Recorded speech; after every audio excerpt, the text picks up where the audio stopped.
Okay.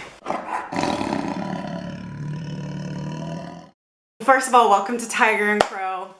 I'm super excited to talk about what I'm going to talk about. I'm gonna talk to you about probably one of the coolest, most difficult experiences that I've had in my life so far, and that was doing a 30-day water fast. So I started off on my journey recording every single day just to sort of have like a video diary to look back at. My intention was to upload every single, like every single phase. But then as I started to watch after week 1 and edit, I was kind of like, this is getting monotonous just because the experience itself wasn't really changing. There was nothing new to report. Emotionally wise, there was, but like that was more for my own benefit to have, for like my own information. It wasn't really stuff that it's like, oh, here, this might be helpful for you. I just sort of decided to stop doing that because it was just monotonous. It wasn't really helpful. So I ended up going 30 days. Originally, I had wanted to do 35 just because I wanted it to go all the way to January 1st. And I ended up stopping at day 30 because I really didn't feel good. And I had told myself from the beginning that I was really gonna pay attention to my body.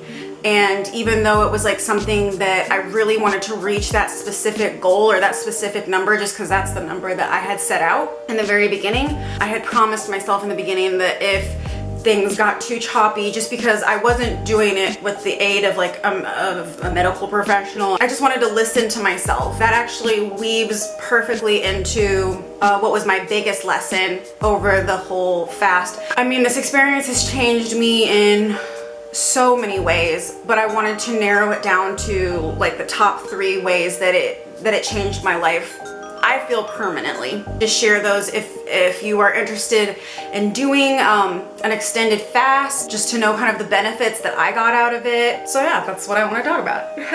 Okay, like I said, it weaves perfectly into it. I am more connected with my body now than I've ever been in my life, I feel.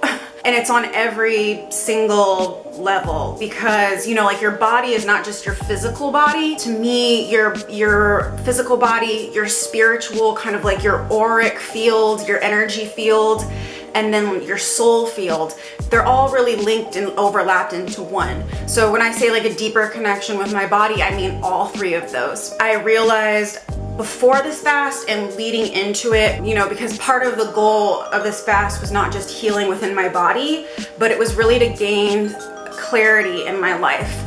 Gain clarity about, basically just have no distractions when you're not consuming anything. And I was also not just not consuming food, I was being very careful of the media that I consumed.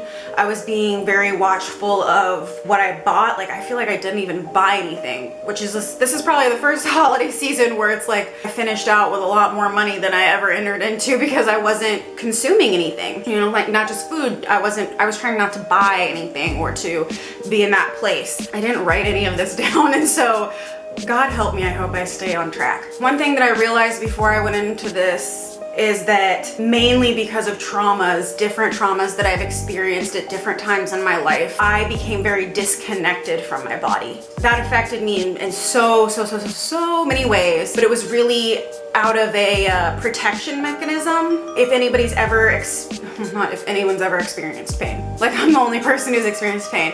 Having those traumas, and whether it was emotional pain, physical pain, soul pain, that caused me to disconnect and depart from my body. Made it more difficult to listen to my intuition, which made it way more difficult to listen to the signs that my body were sending to me, the signals. So this experience really, it feels like, brought me back into myself. It brought me back into that connection with my body and what it's trying to communicate to me, because the way that I feel now and the way that I see my body now is this is my vehicle and this is my temple to experience life through. It's not just sort of like this idle thing. When I feel something, whether it is emotional, whether it's a physical sensation, whatever it is, that's my body communicating with me. That's a way that I experience life. And if that channel isn't open, it lessens the enjoyment out of life. It can also lessen the pain in some ways, which is like why I did it in the first place. You know, the disconnection from the body, it was out of trying not to feel pain. And now what I know is that pain is always trying to tell you something. Whether it is emotional, whether it is physical, it's trying to communicate. It's nothing to fear. It's nothing to suppress or put into the dark. It's just your body talking to you, and it's okay. And this connection has become so strong now. It's also just really something that's helping me to heal. I'm somebody who has been on a healing journey. Part of the reason that I did this fast is I've suffered with endometriosis for a very long time. But when I went off birth control, what was it? 3 years ago. It was 3 years ago. It immediately, my body started to freak out, and the endometriosis caused symptoms that made it impossible to live everyday life normally. Pain that I experienced, with the suffering that I experienced on a daily basis with that illness, that also kind of made me build up a resentment of my body, because it felt like everything was malfunctioning. I just have a whole new appreciation and a whole new perspective on my body, what it needs, how to listen to it, how to pay attention to the signs and the signals that it's always sending. And I just feel very humbled and very grateful, which is something that I hadn't felt in a long time, mostly due to suffering from the chronic pain and suffering that I was under. Built up this kind of resentment or anger or powerlessness from my body, and I feel that this fast really healed that relationship, because I don't resent it now. I see that it was always trying to send me messages and signals and tell me what it needed, and that makes me feel so grateful that now that I can go forward having that knowledge, I can really listen and be in union with my body. And like I said, the three, like the Trinity part of my body: physical, energetic, spiritual. So that is by far the biggest thing that I've taken from it. Okay, so the second thing that, if I'm being really honest, and this wasn't something that through the fast I really that concerned with, I guess you could say. Over the past few years, you know, even before I was on a healing journey, I was really starting to pay attention to the foods that I was eating, and you know, I've experimented with being vegan, I've experimented with being vegetarian, kind of like tried on different labels, tried different methods of using food to heal. And even while I was on the fast, I just kept thinking, I almost got like a little bit more anxious and a little bit more of that food confusion, which I think is what I have been dealing with for the past, we'll say 5 years. Even though I've been learning about food and getting more clarity about food and what foods do the most for me, it was a lot of food confusion. That's a part of our culture. I personally was raised in a house where, from the time that I can remember, you know, my parents were always on diets. It was very diet culture, very diet conscious, very weight conscious, like all of that noise. And then you have society's noise of, oh, this diet, keto, veganism, like of what's the best, and it causes this mass confusion. And I think for the past few months at least, I've been feeling very just kind of like it took the wind out of my sails. I just kind of felt frustrated by, I don't know how I'm supposed to eat. One day it's good to be this way, and the next day it's good to be this way, and I just don't know, and I was frustrated. And then going into this fast and, you know, being in the fast and feeling like my body healing, and also just thinking about the ways that like my body was doing cleanup inside. And my first fear that I felt was like, oh God, don't tell me now that I'm gonna be even more food confused. Because I kept thinking about, so when I get off the fast, do I go vegan? Am I gonna feel that pressure to be vegan again, because now it's like my insides are all clean? Or like, you know, visually thinking, just like picturing, you know, because I've never gone any time in my life since I was born going 30 days with no food. So it's like this massive fresh start, and it almost gave me more anxiety to think about eating, because I was like, oh God, what am I gonna eat now? Like, this makes it almost worse. Once I got off of it and I started eating, and all I ate was fruit, vegetables, you know, everything raw. And like the first cooked thing I had was this soup that was so simple. It was potatoes and kale. And as I began to eat, I could not believe how good food was. And like I said, this wasn't anything fancy. I'm talking like a carrot. I had a carrot, I almost cried. I had an orange, I never had tasted anything like it. When I ate that soup, I literally was just like, like just making noises like I had never had food like this. It was a whole new appreciation for the way that just natural food tastes, the way that it made me feel, like going that long feeling like I had no energy. And that's honestly the thing that I think was the hardest through the fast. I researched a lot of people who, you know, they seem to do perfectly fine and seem to have great energy doing, you know, very extended fasts, even longer than I did. That just wasn't my story. Day 7 was really my peak. And after that, my energy, I was just like, this is hell.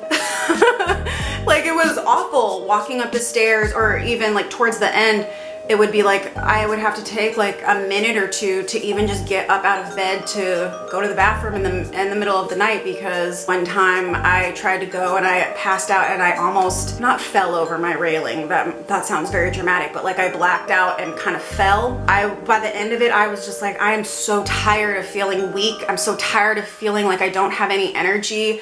Like I just want to feel alive. Everything just tasted incredible.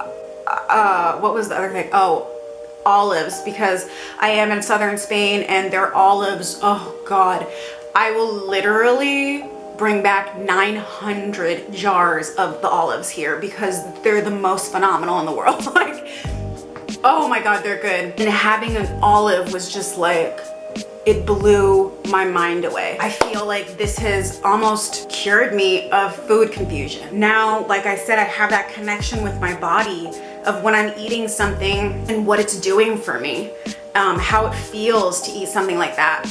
When I go to the store, I really am not even tempted. Like at first I thought, I'm gonna probably want, like, I don't even remember what I was thinking that I wanted macaroni and cheese for some reason. I kept thinking, oh, I wanna have macaroni and cheese when I get off this fast. I do not feel like having macaroni and cheese. I'm not saying that I never will again, obviously, but like, that's just not where I'm at. The way that just simple, natural food tastes to me, plants. You know, I haven't had meat, and I'm not claiming to be a vegan. I don't think I'll ever put a label on the way that I eat ever, because I think that's part of food confusion. I think that we're really pressured in this society to like stake a claim and be like, this is what it is, because we really find our identity through consumerism, and food is just another aspect of that consumerism. And so I don't think I'll ever claim to like be any one specific thing again.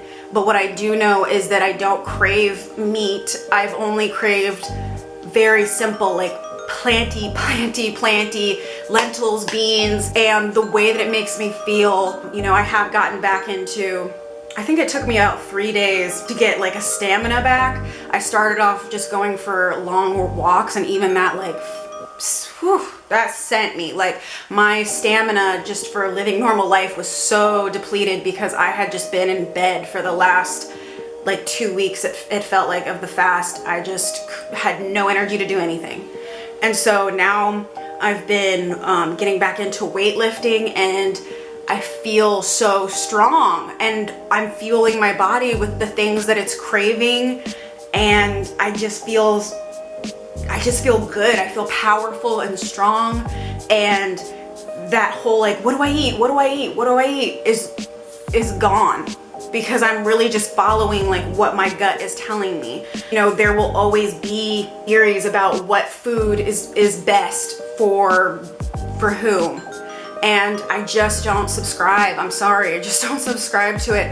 I think that food is something that everyone has to listen to themselves and to their body and how their body is communicating with them. There's so many theories out there. You can find a theory to match whatever it is that you want to do.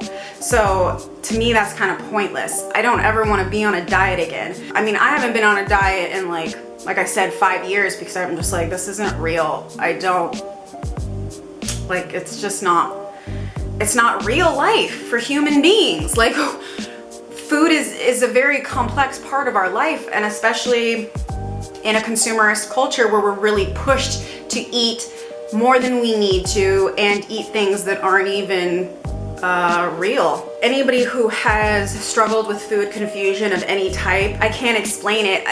Food has never tasted like this to me. I've never been so excited about cooking. Like when I go, because that was another part of it for the past few months, I've been so over cooking. Like I'm just like, ugh, I'm just tired of it. I just don't even know. I don't know. And now it's like, it comes so natural to me. I'm having so much fun playing with flavors, playing with the plants, and enjoying my food. That's number one. I'm getting so much enjoyment. I don't think I've ever enjoyed food this much ever in my life.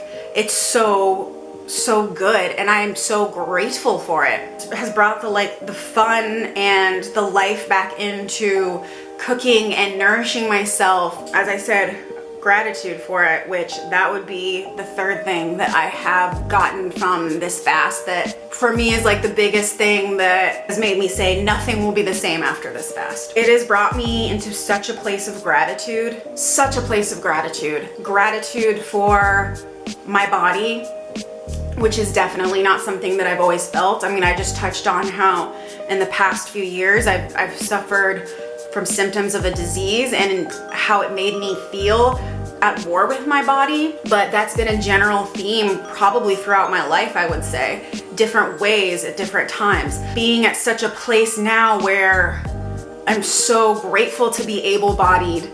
I'm so grateful for the chance to have healed my body, and I'm grateful that it was me that did it. When I was sick, one of the things that made me feel so disempowered that nobody could help me. You know, I turned to Western and Eastern medicine. I turned to basically anything that relentlessly just trying to heal myself. I was always looking outside of me, like looking for the answer outside of me.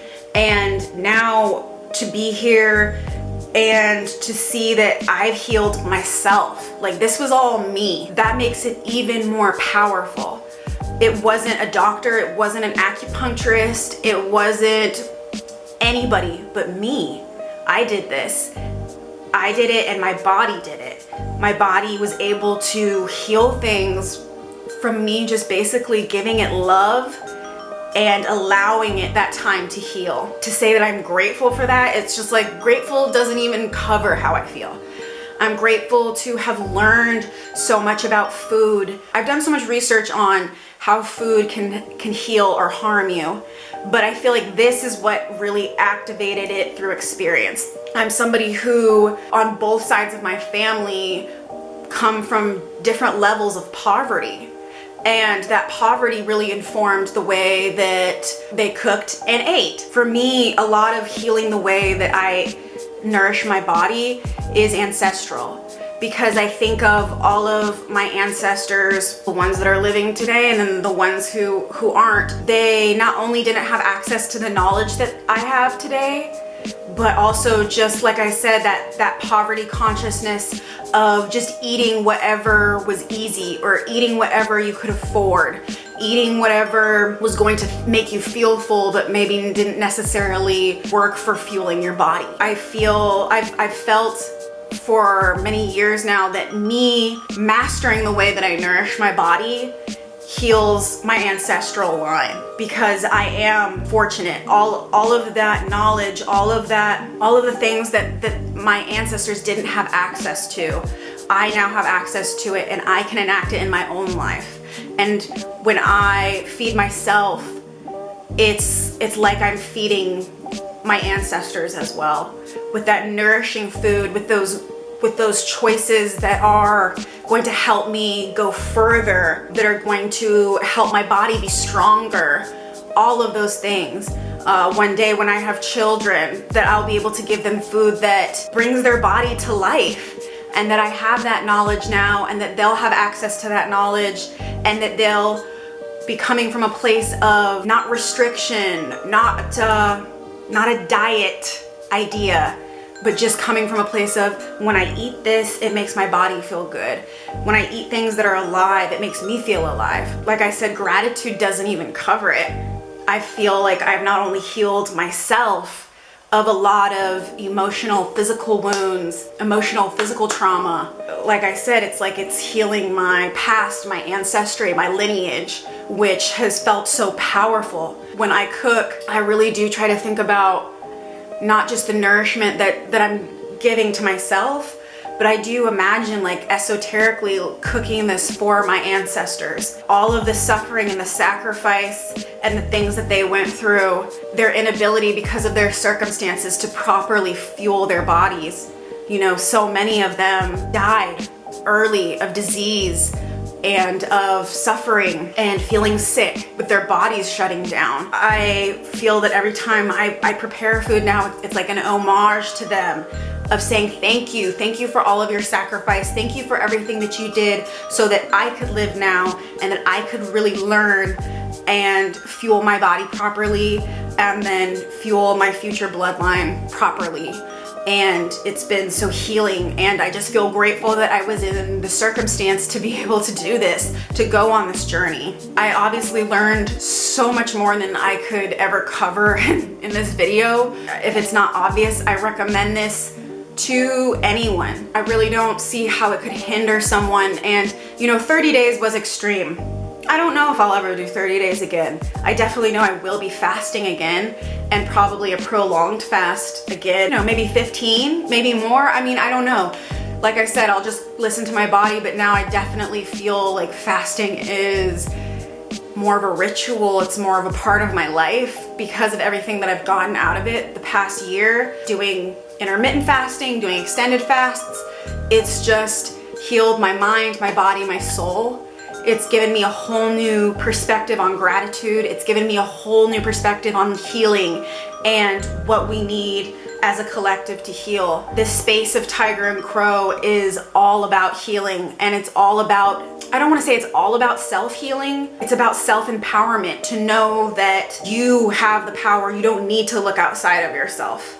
You know, if you take one thing away from this video, it's that you are more of a powerful being than you could ever know. I kind of sensed that I had the power to heal myself, not just physically, because everything is connected.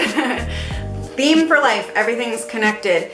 The physical ailments that I suffered from were connected to emotional traumas that I suppressed. This fast brought those up to the light to be healed. As scary as it was at first to look those things in the eye, I can say with 100% certainty, like, I love that now. Every single thing I discovered about myself, everything that was raised during this fast, it's like I have a new love for myself, a whole new acceptance of myself. And that's only translated to other people. That's only translated to the world around me, and how much appreciation I have for my fellow humans here on this earth, but just for myself first and foremost. Being able to heal all that I've been able to heal, and it was all me. You have that power as well. Every single person has that power. It's coming to know that you have that power because you're born with it, you know? I never lost my power throughout life. I gave it away through different experiences. Me trying to survive, I actively gave it away. And now I see that it never did leave me. It was dormant, but it was always here. Knowing that I have that power now feels like there's nothing I can't do. That's not just my story, that's every single person's story. That's the thing that excites me, you know, in the creation of this space, in the creation of Tiger and Crow. That's always the message that I want from the beginning. That's the message I've wanted to give, is that we are all so powerful, and we all have the ability to live our best possible lives and to be happy and joy-filled and accept and love ourselves and accept and love our life and accept and love the people in our life. How do we do that? And to me, it's healing. It's healing, it's healing, it's healing. As I mentioned, healing all those traumas that were the deeper traumas that I suffered that had been suppressed for many years. Allowing that to come up and allowing myself to love those things. It's so humbling. it's just so humbling. I'm really focused now more than ever. Now, like, this was kind of the proof to me that we all are so powerful and that we all have that ability to self-heal. Now I'm just really on a whole new plane with it. Like, this was just like the proof and the confirmation of things I had always really suspected and felt. I am just so excited for us as a collective, a human collective, to move forward in healing, because we're going to transform. Like, we have the power to transform ourselves, but also have the ability to transform the world around us, planet Earth, our communities, and that is so beautiful. And I'm just feeling so excited and so hopeful about the future. I hope that this reaches anybody who needs it. Who needs a message of healing, who needs a message of, you do have the power to do this, you have the power to do anything that you want, you have the power to heal yourself and be a person who loves and accepts yourself. I guess if you wanted a bonus thing that I've taken from this fast, it really completed full circle for me. A year that was about learning how to love and accept myself actively. Not just say it, not just think it, but really take that into being and integrate it into my whole life. Obviously, I'm in such a great space. It's 2020. I'm turned up, like, for sure. This has just been the most amazing experience. I'm so, so, so grateful. Work is never done. Your life always takes maintenance. You know, I'm not at the top of although it feels like I'm at the top of a mountain, you know, I know it's just gonna be, it's like I can see the next mountain in the distance, if you know what I'm saying. Like, it's not like, oh, everything's perfect, everything's fine now. It's like, okay, now what mountain do we have to climb? So that's where I'm at right now.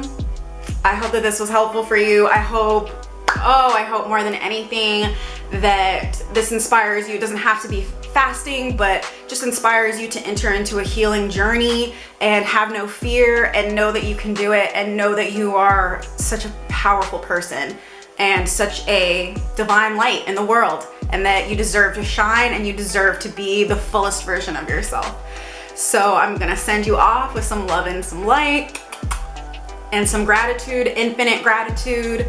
And yeah, I hope that you are well. Be well and know that you are powerful. Know that you can do anything. Bye.